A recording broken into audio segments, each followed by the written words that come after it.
G'day folks, Lord Reags with you. This is an example of fair and balanced reporting. Sky News UK did a wonderful job with Amanda Walker covering the impeachment of US President Donald Trump, and pay particular attention to how Amanda stays out of the story, like all good journalists should, and presenting both sides fair and balanced, and also providing a little snippet of history so people who have been unfamiliar with the story, maybe your grandparents who have no clue what's going on, in a space of 2 minutes can be brought up to date. Fabulous reporting by Amanda Walker. Well done. You get Lord Reags Award for Journalist of the Year for 2019.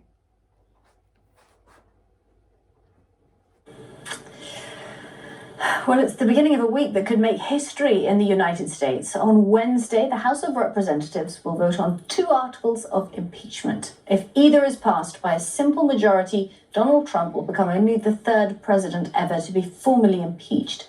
With the latest from Washington, here's our US correspondent, Amanda Walker.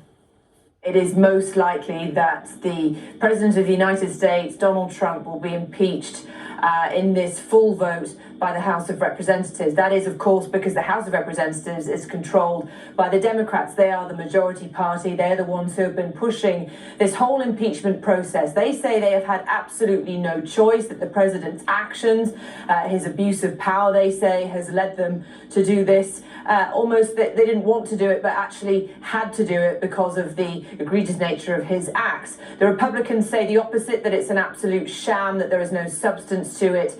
It will be over to them when it comes to the Senate, which will be after Christmas. They control the Senate. But let's just remind everybody what all this is about and why they are impeaching Donald Trump. So first of all, this all centers around a phone call on July 25th in which President Trump urged the Ukrainian president to investigate his political rival, Joe Biden. In September, House Speaker Nancy Pelosi announced impeachment proceedings against the US president. A rough transcript of that phone call between Mr. Trump and Mr. Zelensky was released by the White House, in which the president talks about Joe Biden's son. Public hearings in the inquiry began in November, and 2 articles of impeachment were agreed last week, with President Trump accused of abuse of power and obstruction of Congress. The House of Representatives is expected to vote on the impeachment articles on Wednesday. That could bleed into Thursday, but that is the main event this week. If that goes through and the president is impeached, there'll be a trial in the Senate in January 2020, but 2/3 of senators would have to vote in favor to remove Trump from office.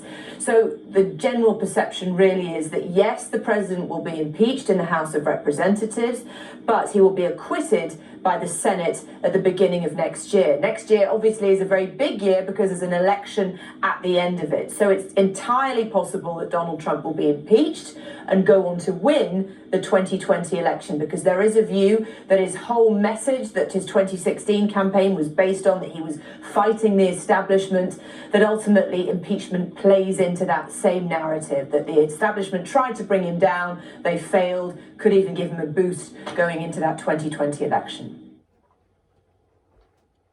Just brilliant reporting, telling it like it is, presenting both sides, staying out of the story herself. And did you notice her semantics, where she was saying the Democrats say this, the Republicans say?